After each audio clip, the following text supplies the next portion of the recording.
Framingham State University commenced on July 3, 1839, as the nation's first state normal school dedicated to the preparation of teachers. The normal school initially served two overarching purposes. It served as a model for educating teachers who were in demand for the growing number of common schools in Massachusetts and throughout the nation. At a time of powerful nation building and educational revival, common schools, the precursor of our contemporary public school system, were considered critical to providing American children with an education that would prepare them equally well to contribute to the success of the young republic. In 1839, however, the common schools, which had grown out of the colonial era, showed little improvement or advancement. Common schools, one-room, ungraded district schools, were overseen by teachers who often lacked schooling and were paid low salaries. Some felt that these schools had grown worse as they multiplied in number due to increases in the general population size. In 1839, there were between 1,500 and 2,500 one-room schools in Massachusetts, described by some as a leaderless chaos. Though some considered the general system of education to be chaotic in the early 19th century, Horace Mann, the first secretary of the Massachusetts Board of Education, believed that common schools derive their value from the fact that they are an instrument more extensively applicable to the whole mass of the children than any other instrument yet devised. They are the only civil institution capable of extending its beneficent arms to embrace and cultivate in all parts its nature every child that comes into the world. The need for carefully prepared teachers to provide instruction in the common schools, understandably, was a primary goal of the normal schools. A second goal of the first state normal school at Lexington, later Framingham State, and other normal schools that followed, was to provide access to higher education for women, opening new paths and possibilities to them. In the 19th century, most women who entered teaching had not yet completed high school. They certainly had been denied access to most forms of higher education. Private seminaries were the primary means of advancing education for women whose families could afford to send them, and usually only operated on a temporary basis for a few weeks to a few months. This was a time period when the Republican ideal of womanhood was prominent. It was suggested that women should be educated because teaching was a natural pursuit for them. In addition, it was believed that by educating women, they would use this in nurturing their own future children. Since women increasingly were viewed as a solution to the problem of how to expand the education workforce, they found their way to the normal schools and then to a more professional teaching force.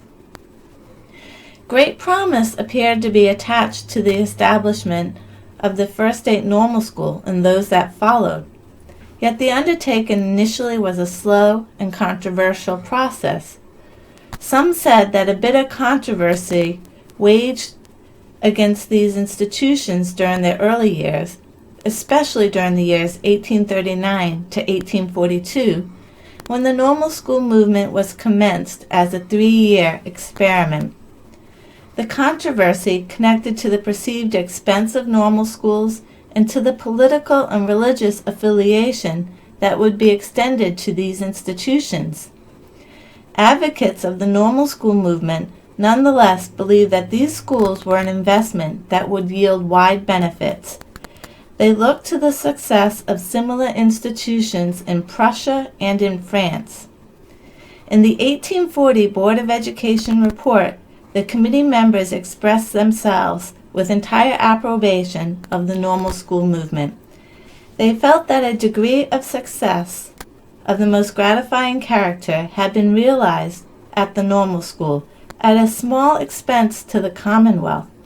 They wrote, "The combination of circumstances which has produced so desirable a result by the application of so moderate a sum from the Treasury must be considered as an event auspicious to the cause of education."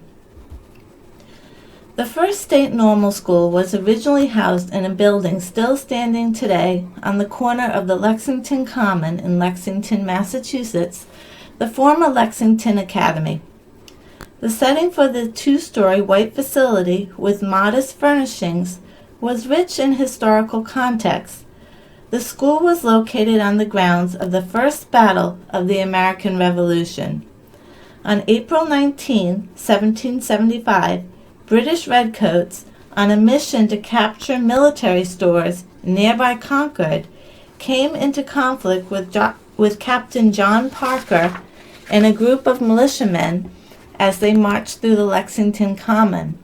It was there that a first shot was fired and the American Revolution began. In Lexington, there were still a few residents left in 1839 who had been there when William Dawes and Paul Revere's famous rides took place. In a letter in August of 1839 to his former student on Nantucket, Cyrus Peirce, the school's first principal, penned, "I can almost jump from my window upon the soil which was first moistened by blood spilled in the opening of that great drama which led to our glorious independence, as it is called, and I am within a stone's cast of the monument erected to the memory of the first martyrs to American liberty." Some subsequently called the early normal school students the Minutemen of the new war on education. These students primarily came from Congregational, Unitarian, and Quaker backgrounds. The majority of these students were white, of rural families, and of middling classes. Massachusetts normal schools, however, were open to students of all ethnicities and races. In 1843, Mary Elizabeth Miles became the first African American student to graduate from the Lexington Normal School, and the first African American student to graduate from any state-funded teacher preparation program in the United States. Mary Miles and her future husband, Henry Bibbs, subsequently became very involved in educational endeavors in the anti-slavery movement. Upon relocating to Canada, Mary established a private school there and also helped to oversee a newspaper titled The Voice of a Fugitive. Outgrowing its accommodations twice, the first state normal school moved from Lexington to West Newton, Massachusetts in 1844, and then to its present location on 73 acres on Bear Hill in the town of Framingham in 1853. For years, the Nipmuc tribe had lived in this general area. In the 1600s, when the European colonists arrived, Bear Hill was called ministerial lands when a plot of land was set aside for a minister and a meeting house. In the 19th century, Bear Hill was a rural area located 21 miles west of Boston. It was bordered by the townships of Sudbury, Wayland, and Ashland, and considered a landscape of unusual beauty and an excellent location for the normal school. On December 15, 1853, at the dedication of the new school's location, Governor John Clifford of Massachusetts and George B. Emerson, a noted educator and pioneer in the women's education movement, provided the dedicatory address. Many of the early Framingham Normal School graduates, found that their schooling created a critical difference in their lives. They studied a variety of subjects: composition, enunciation, bookkeeping, arithmetic, grammar, geography, and moral and natural philosophy. They studied pedagogy and engaged in practice teaching, at times in connection with a model school. They wrote in journals required by the school principal. The primary purpose of these journals was to record summaries of their lessons. Dr. Samuel Newman, the principal of the normal school at Barry, later Westfield, met with the students at Lexington in the first year and shared with them that students who study medicine take notes so they could refer to them in the future. He said that since the normal school students also were studying for a profession, teaching, that they too should take notes in journals that they could refer to in the future. Though the students primarily used their journals to record notes about lessons, they also used them on occasion to comment about the weather, occasional health concerns, and other. The students also recorded information about the notable visitors they met: Ralph Waldo Emerson, Bronson Alcott, and Catherine Beecher. As a result of their studies, the students became friends and formed social networks. These networks became incredibly meaningful to the students, who at times drew from them in their future professional work as well as in their private lives. Together they attended local educational conventions, which were directed by law and attended by the Secretary of the Board of Education from each county of the Commonwealth.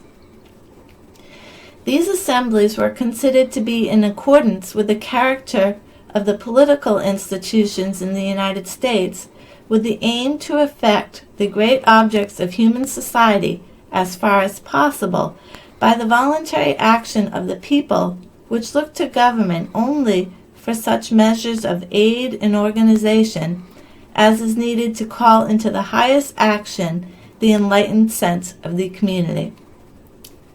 The students also visited nearby schoolhouses, where they at times met with normal school graduates who had commenced teaching.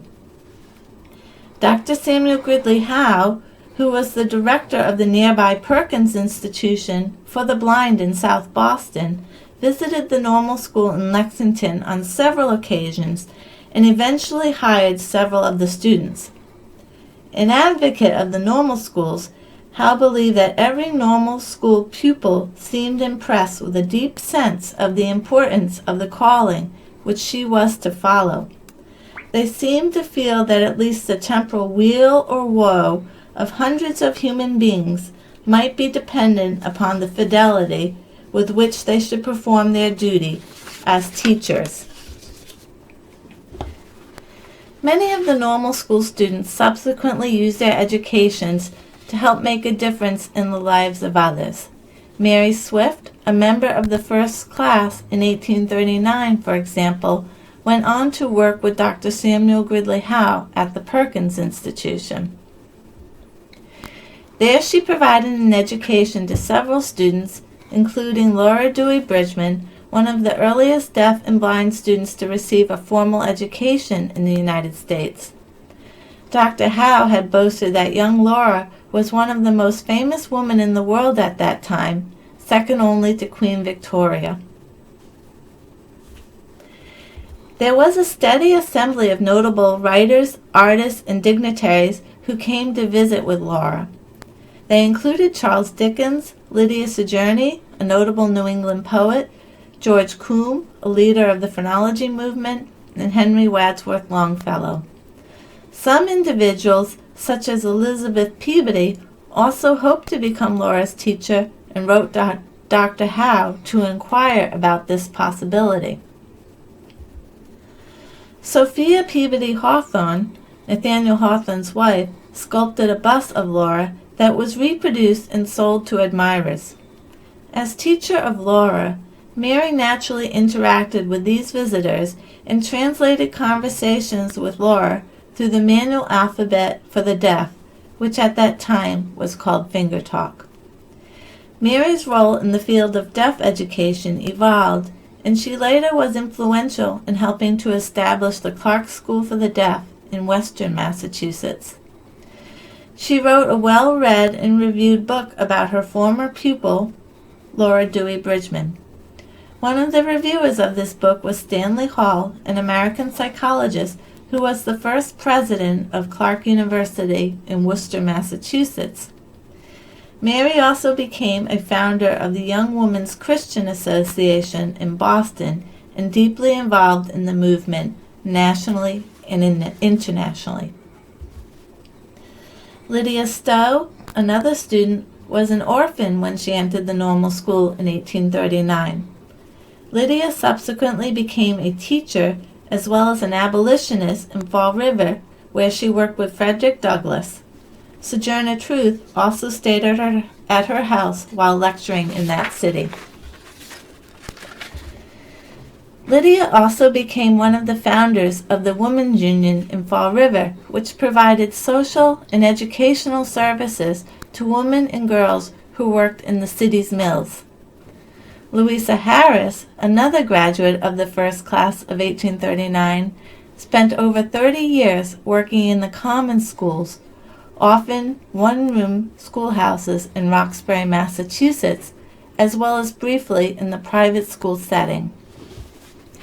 One can only imagine the hundreds of children she impacted and the influence she yielded on their lives.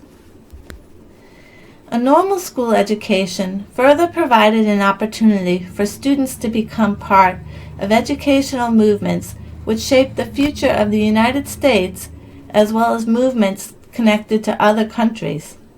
Olivia Davidson, for example, was a notable 19th century Framingham Normal School graduate who engaged in such an undertaking. Born in Virginia on June 11, 1854, she was the daughter of a former slave and a freeborn mother. She was also one of 7 children. Davidson entered Framingham Normal School in 1879.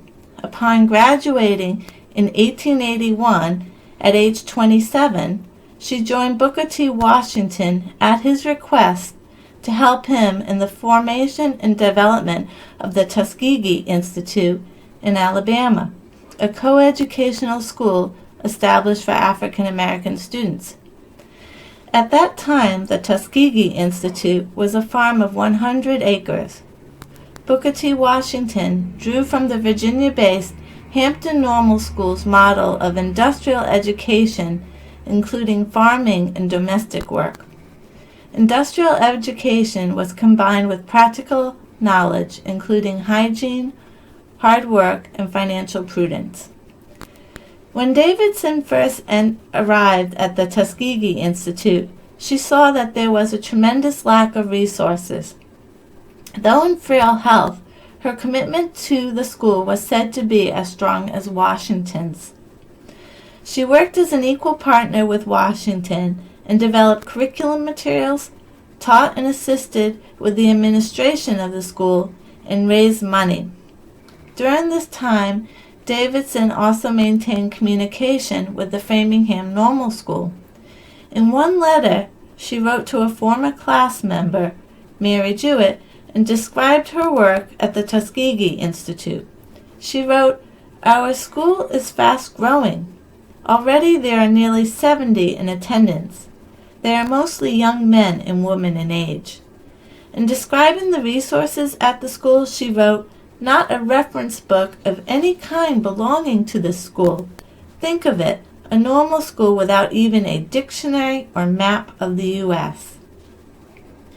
When Booker T. Washington's first wife, Fanny Smith, subsequently died in 1884, he looked increasingly to Olivia Davidson for companionship. They married in 1886. Booker T. Washington recorded the following about Olivia Davidson in his book, Up from Slavery. At the end of the first 6 weeks, a new and rare face entered the school as a co-teacher. This was Miss Olivia A. Davidson, who later became my wife. Soon after her graduation from the Framingham Institution, Miss Davidson came to Tuskegee, bringing into the school many valuable and fresh ideas as to the best methods of teaching, as well as a rare moral character and a life of unselfishness that I think has seldom been equaled. No single individual did more toward laying the foundations of the Tuskegee Institute as to ensure the successful work that has been done than Olivia A. Davidson. Jenny Howard, another 19th century graduate, used her normal school education to help shape an educational movement in another country, Argentina. Raised in North Prescott, Massachusetts, Howard attended Worcester Academy before entering Framingham Normal School in 1864. After graduating from the Framingham Normal School in 1866, she began a teaching career in the grade schools in Worcester and thereafter moved into school administration. In 1883, Howard and 22 other American teachers went to Argentina at the request of Domingo Sarmiento, Minister of Education. Sarmiento was a friend of Horace Mann and was interested in the preparation of women for educational work. Once in Argentina, Howard and the other women with whom she traveled were sent to different parts of the country to study Spanish. Howard and a fellow Framingham graduate, Edith Howe, class of 1867, proceeded to Parana. These two women then assisted in the organization of the Girls' Normal School of Corrientes. They remained there for 2 years, after which Howard became the regent and vice directress of the Girls' Normal School of Cordoba. She then transferred to the Mixed Normal School of San Nicolas as regent and professor of pedagogic criticism and arithmetic. Despite outbreaks of cholera, earthquakes, and revolution, Howard remained in Argentina. A book about her experiences in distant climes in other years was later published. She believed the work of the normal schools was deep and lasting in Argentina. Upon retiring, Howard was pensioned by the government in Argentina and also received a gold medal from the city of San Nicolas. A normal school education also allowed a small group of women to enter higher education as faculty members themselves. Rebecca Pennell, for example, a member of the first class of students at the normal school in 1839, and niece of Horace Mann, went on to become the first woman faculty member in a college in the United States at the coeducational Antioch College in Yellow Springs, Ohio. Horace Mann at that time had become the first president of the college and invited his niece to join the faculty. According to historians John Rory and Glenn Hopper, coeducation at Antioch was to be a great experiment in correcting the wrongs that women's education had suffered. At Antioch, Pennell was paid the same salary as her male colleagues. At age 31, she taught physical geography, natural history, civil history, didactics, and drawing. Her selection of courses expanded over time to include subjects such as botany and zoology. She also was instrumental in bringing other men and women to Yellow Springs to become part of the Antioch faculty. One of these women was Lucretia Crocker, who became the head of the mathematics department. Crocker later moved back to Massachusetts and became well known for her establishing the Women's Education Association of Boston. She also became one of the 6 board members appointed to oversee the Boston Public Schools in 1876, a post she held for 10 years. Over time, the first state normal school was replicated throughout Massachusetts and across the United States. The first state normal school established in Lexington, Massachusetts in 1839 was followed by ones in Barre and Bridgewater. Lexington was a single-sex school for females only, whereas the schools at Barre and Bridgewater were coeducational. By 1870, 18 states had at least one normal school. A total of 39 state normal schools were located in New England, the Mid-Atlantic states, the Midwest, and California. By the early 20th century, there were 180 normal schools in states throughout the North, South, East, and West. The goals of the first state normal school, now Framingham State University, expanded and new paths emerged. In 1898, for example, the Boston Normal School of Cookery was established by Mary Hemingway, a wealthy woman from Boston. Hemingway was interested in teaching cookery. She also had observed the poor quality of sewing, which was undertaken for Civil War soldiers by schoolgirls. The public had expressed a strong desire for sewing classes, circulating a petition that garnered thousands of signatures.